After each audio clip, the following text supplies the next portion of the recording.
대부분의 사람들은 살아가면서 인생의 밤을 맞이합니다. 몇 번의 큰 위기를 말합니다.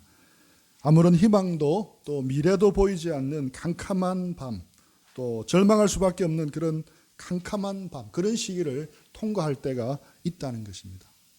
지금은 아니더라도 우리 가운데 언젠가는 몇 번은 그 인생의 밤을 맞이하게 될 것입니다. 많은 경우 사람들은 그 인생의 밤을 보내면서 변화를 경험합니다. 인생의 그래프에서 나타나는 변곡점에는 대부분 인생의 밤이 있는 시기입니다. 우리 오늘 본문의 그 야곱이라는 이름의 의미는 우리가 잘 알듯이 발꿈치를 잡은 자 또는 거짓말장이라는 뜻입니다. 그 이름조차도 야곱이 어떤 사람임을 암시해 주고 있습니다. 그는 하나님을 의뢰하기보다는 자신의 잔꾀와 계략을 의지하는 그런 사람이었습니다. 이러한 삶의 태도는 야곱으로 하여금 여러 잘못된 선택을 하게 했습니다. 우리 창세기 25장 23절. 자, 누가 한번 읽어 주시겠습니까?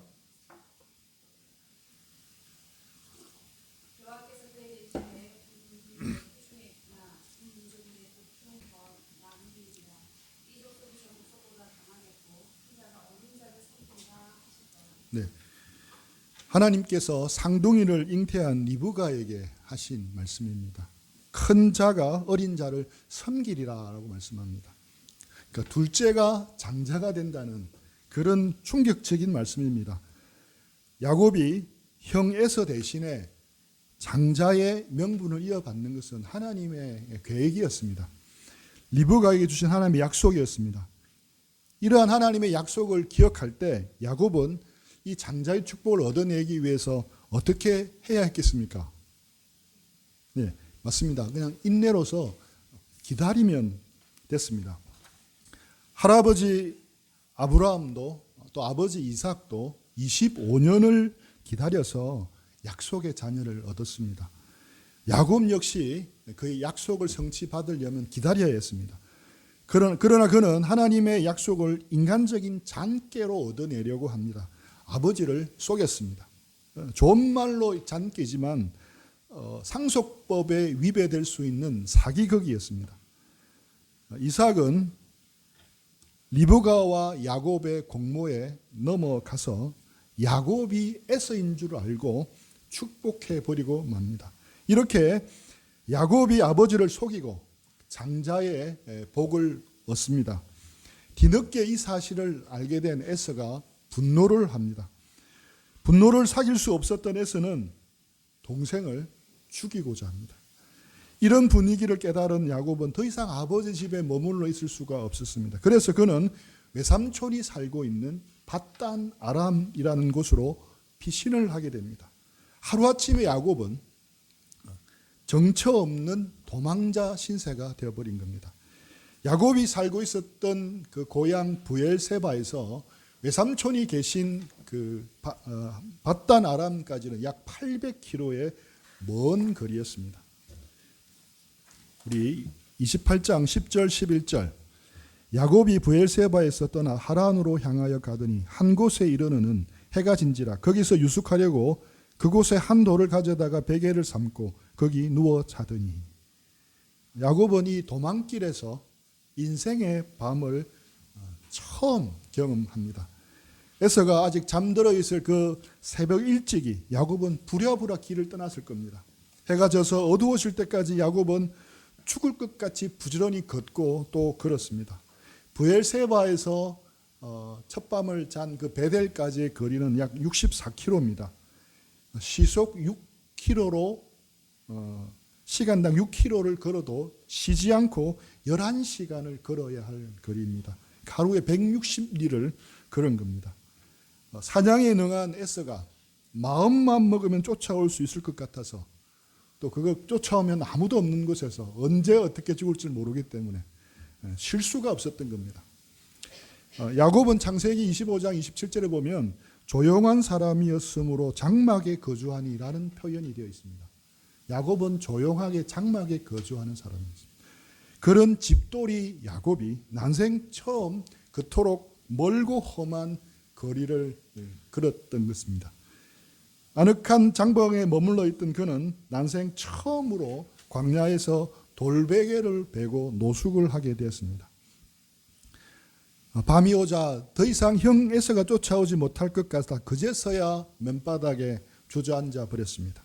몸도 지치고 마음도 지쳤습니다. 피곤이 몰려와서 근처에 돌을 주워서 베개 삼아 누웠습니다.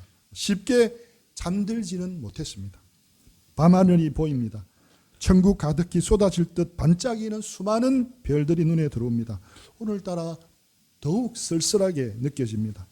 따뜻한 장막이 그리워집니다. 살기 등등해서 죽이려 했던 형 에서의 얼굴과 분노에 찬 그 눈빛이 떠오릅니다.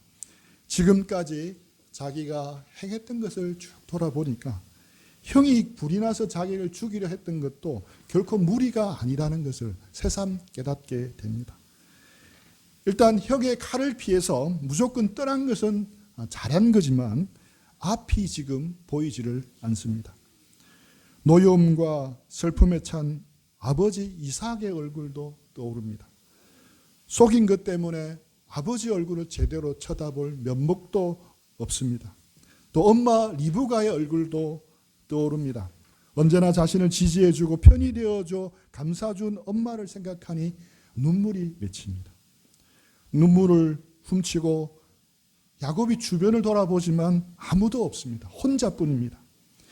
이 황량한 광야 한가운데 자기 혼자라는 것이 너무 두렵고 무섭습니다. 앞으로 어떻게 해야 할 생각하니까 더 막막하기만 합니다. 그러다가 잠이 들고 꿈을 꿉니다. 야곱의 생애 가운데 변곡점이 됐던 인생의 밤은 그렇게 시작이 되었습니다. 이 첫 번째 인생의 밤에 하나님께서 야곱에게 주신 은혜는 무엇이었습니까? 그 은혜는 먼저 찾아와 만나 주신 은혜입니다. 하나님이 먼저 찾아와 만나 주셨습니다. 루스 땅 광야 한가운데서 첫 번째 인생의 밤을 맞이한 야곱은 하나님을 처음 만나게 됩니다. 그런데 하나님께서 그때 처음으로 야곱을 찾아오셨겠습니까? 그때 처음으로 하나님이 야곱에게 말을 걸어오셨겠습니까? 성경에 나와 있지는 않습니다. 하지만 저는 그렇지 않다고 생각을 합니다. 하나님께서 늘 야곱과 함께 하셨고 야곱에게 말을 걸어오셨습니다. 하지만 야곱의 인생에는 하나님이 비집고 들어올 틈이 없었던 겁니다. 야곱의 머릿속에는 어떻게 해서든 내가 둘째지만 장자권을 받아내어서 축복을 얻어내고자 말겠다는 그 욕심, 경쟁심, 속임수들이 그런 것들이 가득 차 있었습니다. 마치 저장 용량이 가득 차 있는 스마트폰과 같았습니다. 더 이상 어떤 어플을 깔 수 없는 스마트폰 같았습니다. 하나님이 그의 인생에 비집고 들어올 틈이 없었던 겁니다. 우리의 삶도 마찬가지일 수 있습니다. 왜 하나님은 나에게 먼저 찾아와 만나 주시지 않으시는가 하고 생각할 수도 있습니다. 그 분명한 것은 오해입니다. 왜냐하면 우리가 꽉 찬 스마트폰처럼 하나님이 비집고 들어올 틈을 안 주기 때문에 그렇게 된 겁니다. 열심히 살지만 정작 무엇을 위해서 내가 이렇게 열심히 살아야 하는지를 우리가 잊고 지내는 겁니다. 그래서 하나님은 가끔씩 우리에게 인생의 밤을 허락하시는 겁니다. 광야로 불러내시는 겁니다. 광야는 어떤 곳입니까? 광야는 신경 써야 할 사람이 아무도 없는 곳입니다. 경쟁할 필요도 없고 경쟁하고 싶어도 경쟁할 상대도 없는 곳입니다. 오로지 걷고 자는 것 외에는 할 일이 없는 곳이 광야입니다. 때로는 질병이라는 광야로, 때로는 실업이라는 광야로, 때로는 원치 않는 대학 재수라는 광야로, 또 취준생이라는 광야로 하나님이 우리를 불러내시는 겁니다. 왜 그러면 이렇게 불러내시겠습니까? 세상 소리가 잦아진 광야에서만 우리는 하나님의 세밀하게 말씀하시는 음성을 비로소 들을 수가 있습니다. 사람들과 격리되어 있는 광야에서만 우리는 하나님께만 주목할 수가 있습니다. 하나님의 말씀을 듣고 하나님의 임재를 누릴 수가 있습니다. 그런데 오늘 말씀에서 우리가 분명히 발견할 수 있는 것은 하나님이 먼저 야곱을 찾아와 만나 주셨다는 사실입니다. 우리가 하나님을 찾은 것이 아니라 하나님께서 찾아주신 겁니다. 그 밤에 야곱이 하나님을 찾았습니까? 야곱이 하나님께 부르짖은 것도 아니었습니다. 하나님께서 그를 찾아와 주신 것입니다. 야곱이 하나님을 온전히 섬겼기 때문도 아니었습니다. 또 야곱이 하나님께 제사를 잘 드렸기 때문도 아니었습니다. 야곱이 하나님의 말씀에 잘 순종하는 사람이었기 때문도 아니었습니다. 하나님을 믿고 의지하기보다는 야곱은 인간적인 술수로 장자의 복을 얻고자 하는 그런 사람이었습니다. 사실 야곱이 에서를 속여서 장자권을 도둑질할 때 나이가 몇 살쯤 되었다고 생각하십니까? 애굽 왕 앞에서 내 나이 130이라고 했잖아요. 그때로부터 거슬러 계산을 해보면 70세가 넘었습니다. 지금과는 다른 수명을 생각할 때 당시로서는 성숙한 장년의 나이였습니다. 젊었을 때 혈기로 어린 마음에 그렇게 한 것이 아니었습니다. 이미 성숙한 장년의 나이임에도 불구하고 속이고 거짓으로 꾸몄다는 것은 원래 그 사람의 인격 속에 그것이 배어 있었다는 것을 보여줍니다. 하나님은 이렇게 전혀 받을 자격이 없는 야곱에게 놀라운 약속을 주십니다. 우리 13, 14, 15절 제가 한 절, 여러분이 한 절, 15절은 같이 읽겠습니다. 또 본적 여호와께서 그 위에 서서 이르시되 나는 여호와니 너의 조부 아브라함의 하나님이요 이삭의 하나님이라. 네가 누워있는 땅을 내가 너와 내 자손에게 주리니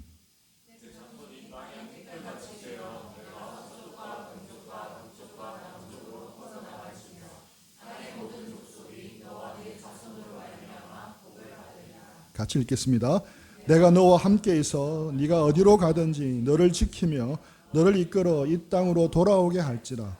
내가 네게 허락한 것을 다 이루기까지 너를 떠나지 아니하리라 하신지라. 하나님의 이 약속의 핵심은 너를 보호해 주겠다. 또 너를 인도해 주고 너를 통해 세상 모든 민족이 복을 얻게 하시겠다는 것이었습니다. 아브라함에게 하신 그 하나님의 약속처럼 이것도 일방적인 하나님의 약속이었습니다. 일방적인 은혜고 일방적인 축복이었습니다. 우리 16절 읽겠습니다. 제가 읽겠습니다. 야곱이 잠이 깨어 이르되 여호와께서 과연 여기 계시거늘 내가 알지 못하였도다. 야곱은 그 밤에 그곳에 하나님이 계시리라고는 상상도 못했습니다. 그런데 하나님께서 그 밤에 야곱을 찾아오신 겁니다. 하나님께서 그를 찾아오셔서 친히 도와주시고 함께 해주시겠다고 약속해 주신 것입니다. 이것이 참 하나님의 놀라운 은혜입니다. 17절 우리 예린이가 한번 읽어볼래요?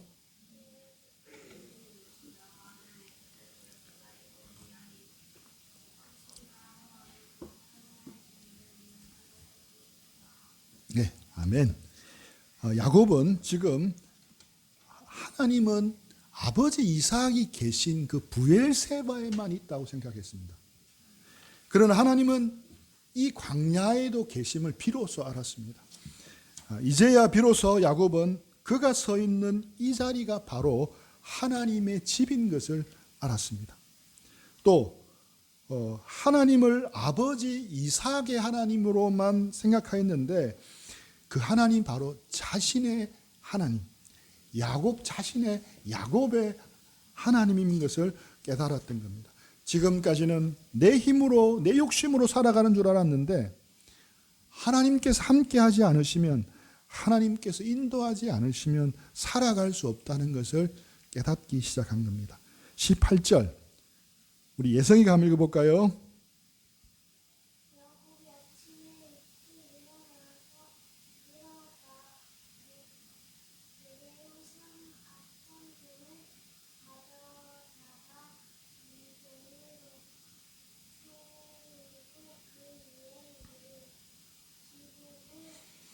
네, 잘 읽었습니다. 이제 야곱은 스스로 하나님께 예배하는 사람이 되었습니다. 아버지 집을 떠나 이제는 자신이 직접 하나님과 독대하는 사람이 되었던 겁니다. 우리도 부모님의 신앙, 또 리더의 신앙, 또 다른 사람의 신앙을 따라가는 것에서 이제 성장해서 나 자신의 믿음으로 하나님 앞에 나아가야 합니다. 또 지금 내가 있는 이 자리에서 아브라함, 이삭, 그리고 야곱의 하나님, 또 나의 하나님을 뵙고 교제하며 예배하는 삶을 살아야 하는 겁니다. 19절 그곳 이름을 베델이라 하였더라. 이 성의 옛 이름은 루스더라. 베델이라는 말의 뜻은 하나님의 집이라는 뜻입니다. 황량한 땅 루스처럼 보이고 느껴지더라도 지금 우리가 살아가는 이곳이 베델임을 알아야 합니다. 우리가 지금 서 있는 이곳, 또 우리의 가정, 우리의 직장, 우리의 학교에서 그 은혜의 하나님이 우리와 함께하고 있음을 알아야 합니다. 우리가 있는 곳이 바로 하나님이 거하시는 집임을 알아야 하는 겁니다.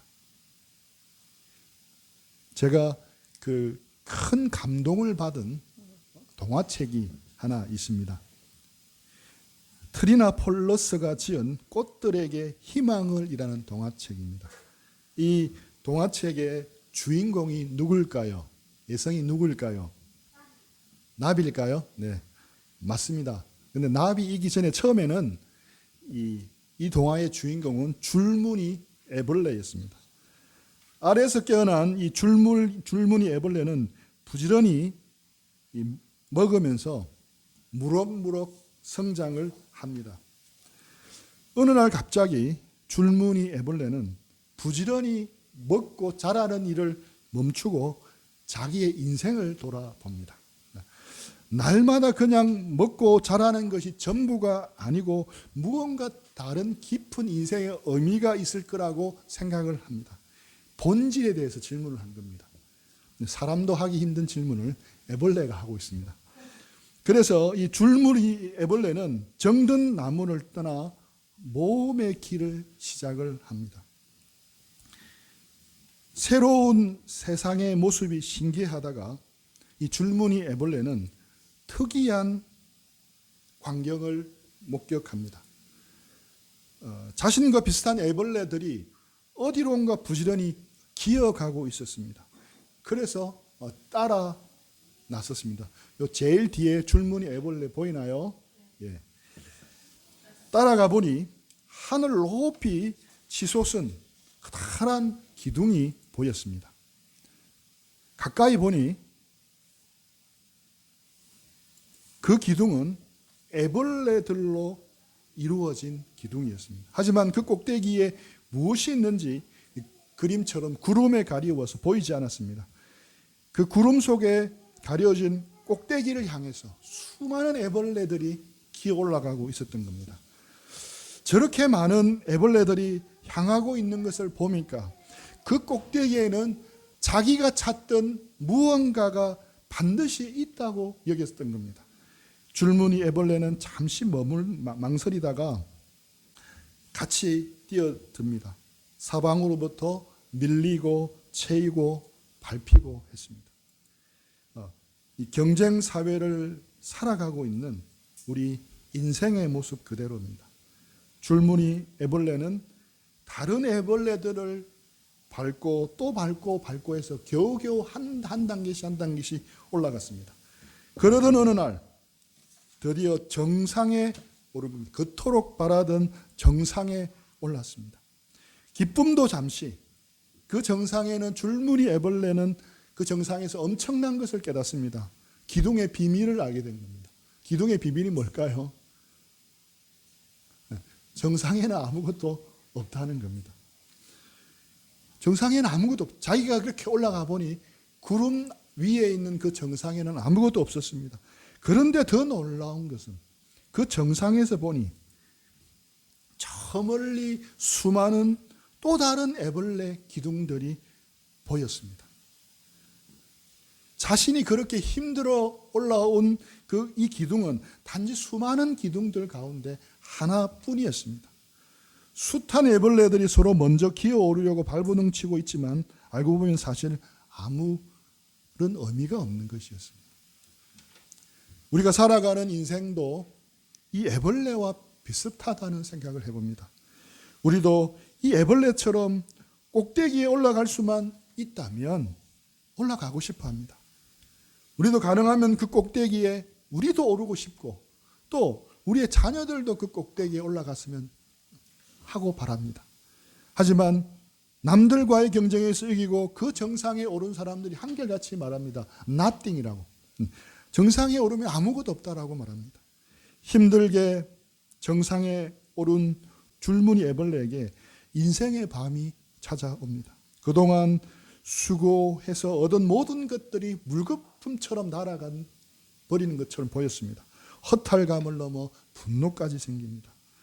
이 줄무늬 애벌레는 인생의 덧없음을 뼈저리게 느낍니다. 그리고 마음을 비우고 그 기둥에서 내려오는 것을 선택합니다. 많은 사람들도 인생의 밤을 지나면서 인생의 덧없음, 인생의 허무함을 깨닫습니다. 그리고 애벌레가 기둥에서 내려오듯이 많은 사람들이 경쟁의 기둥에서 내려오기를 선택합니다. 부양해야 할 가족이 있기 때문에 선뜻 함부로 이런 실행에는 못 이르지만 그런 삶을 동경하기도 합니다. 힘들게 살아가는 이 땅의 50대, 60대 가장이라면 느끼는 감정이라 생각합니다. 아둥바둥 사는 것이 덧없다고 깨달은 사람들이 할 수 있는 것은 형편만 되면 그 삶에서 좀 벗어나고 싶은 겁니다. 우리 전에도 제가 한번 이야기했지만 TV 종편에서 수요일 시청률 1위를 몇 년째 지키고 있는 프로그램이 있습니다. 뭐죠? 예, 나는 자연인이다. 예. 인생 현장에서 찌든 40대, 50대 남자들에게 나는 자연인이다 나오는 주인공들은 하나의 로망입니다. 다람쥐 쳇바퀴 돌리는 삶에서 벗어나고 싶은 겁니다. 원치 않지만 어쩔 수 없이 살아가야 하는 삶에서 조금 일탈하고 싶은 겁니다. 자연으로 돌아가서 여유롭게 인생을 살고 싶은 겁니다. 어떤 사람들은 남들이 부러워하는 대기업 직장을 그만두고 집을 팔아서 기약 없이 해외여행을 훌쩍 떠나기도 합니다. 좀 더 현실적인 사람들을 보니 귀농을 준비해서 전원에서의 삶을 또 살아가기도 합니다. 삶의 덧없음에 대한 해방구를 찾고자 하는 노력이 아닌가 생각을 합니다. 그런데 여기서 이제 중요한 질문을 하나 해보겠습니다. 인생의 밤을 맞이하는 사람들이 보이는 일반적인 반응과 야곱의 반응과는 어떤 차이가 있겠습니까? 똑같겠습니까? 야곱은 다릅니다. 하나님의 은혜 때문입니다. 하나님의 은혜가 야곱에게 임했고 하나님이 야곱을 찾아가 만나 주셨습니다. 인생의 밤에서 하나님이 야곱을 만나 주심으로 그의 인생이 바뀌기 시작했습니다. 이것이 일반적으로 사람들이 겪는 인생의 밤과 야곱이 겪었던 인생의 밤과의 차이점입니다. 이 줄무늬 애벌레도 마찬가지입니다. 이 줄무늬 애벌레는 삶의 덧없음을 깨닫고 경쟁의 기둥에서 내려와서 여유롭게 여생을 조용히 보냅니다. 하지만 동화는 여기에서 끝나지 않습니다. 동화가 거기서 끝나면 이 책의 제목은 애벌레에게 희망을이라고 해야 할 것 같습니다. 거기서 마치면 이 줄무늬 애벌레는 나는 자연인이다의 주인공처럼은 될 수가 있습니다. 하지만 새로운 삶이 이 애벌레에게, 줄무늬 애벌레에게 기다리고 있었습니다. 나뭇가지에 매달려 어둡고 캄캄한 또 다른 밤을 보냅니다. 꼬치 속에 들어가 번데기가 됩니다. 그리고 얼마 후 이 줄무늬 애벌레는 변화가 됩니다. 아름다운 줄무늬 나비가 된 겁니다. 자유롭게 하늘을 날게 된 겁니다. 기어다니는 삶이 전부이고 남들보다 잘 기어오르는 것이 전부였던 그 줄무늬 애벌레가 자유롭게 하늘을 나는 삶을 살게 된 겁니다. 이 책의 제목이 뭐라고 했습니까? 꽃들에게 희망을입니다. 애벌레에게 희망을이 아닙니다. 애벌레가 나비가 될 때 비로소 꽃들에게 희망이 되기 때문입니다. 나비가 이곳에서 저곳으로 사랑의 씨앗을 날라다 주지 않으면 꽃들은 이 세상에서 사라질 것이기 때문입니다. 그래서 애벌레가 나비가 된다는 것은 꽃들에게 희망이 되는 겁니다. 이제 줄무늬 애벌레는 나는 자연인이다의 주인공이 아니라 꽃들에게 희망을 주는 아름다운 나비가 된 것입니다. 이 동화 속 줄무늬 애벌레 삶은 놀라울 정도로 우리 기독교인의 신앙의 여정과도 많이 닮아 있습니다. 많은 사람들은 인생의 밤을 보내며 인생의 덧없음을 깨닫습니다. 하지만 많은 믿는 그리스도인들은 거기서 끝나지 않습니다. 광야에서, 인생의 밤 같은 그 광야에서 하나님을 만나기 때문입니다. 세상 소리가 잦아들고 사람 소리가 멀어져서 오직 하나님의 음성이 이제야 들릴 때 인생의 광야에서 하나님을 만날 수가 있습니다. 하나님을 만나서 거듭나는 경험을 하게 됩니다. 거듭나는 경험은 줄무늬 애벌레가 나비와 같이 되는 경험입니다.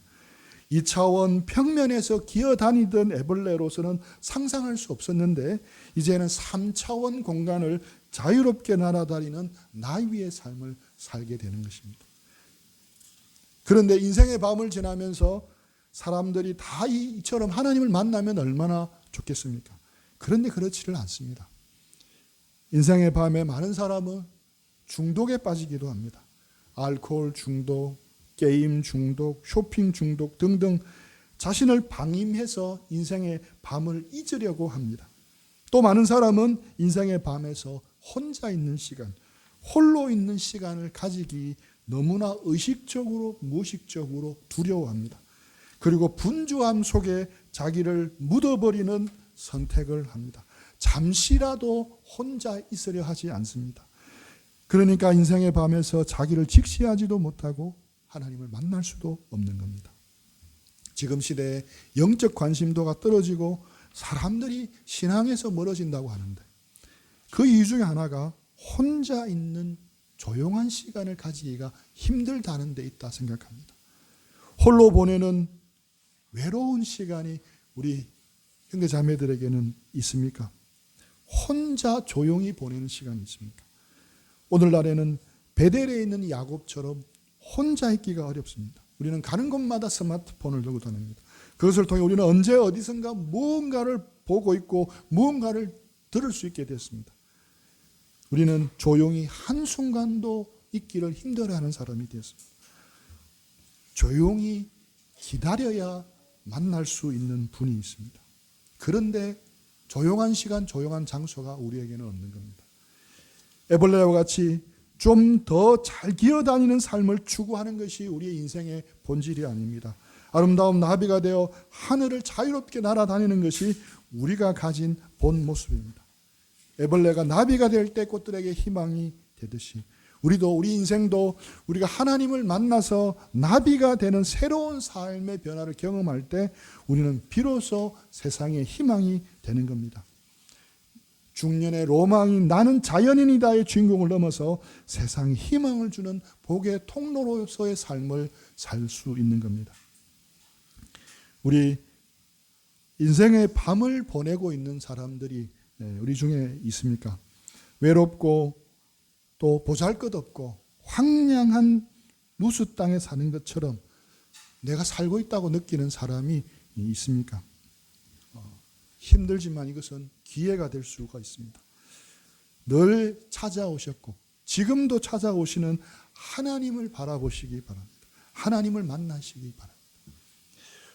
5분, 10분도 굉장히 긴 시간입니다. 조용히 5분 10분만이라도 하나님의 말씀 앞에서 잠잠히 하나님의 말씀에 귀 기울여 보는 시간들을 확보했으면 좋겠습니다. 하나님을 만날 때 우리의 인생이 비로소 바뀌기 시작합니다. 물론 단 한 번의 경험으로 모든 것이 다 바뀌지 않습니다. 우리가 이 뒤편에 이어지는 29장 이어지는 야곱의 인생을 보면 우리가 알 수 있지 않습니까? 하지만 분명한 것은 하나님을 만날 때 변화는 시작되는 겁니다. 야곱 인생처럼 뚜렷한 인생의 변곡점이 우리가 하나님을 만날 때, 개인적으로 하나님을 만날 때 시작되는 겁니다. 야곱의 첫 번째 인생의 밤, 베델의 밤에서 먼저 그를 찾아와 주시는 그 하나님의 은혜를 경험했듯이 우리 여기 있는 우리 모두에게도 그런 하나님의 은혜가 우리 인생 가운데 부어지기를 축복합니다.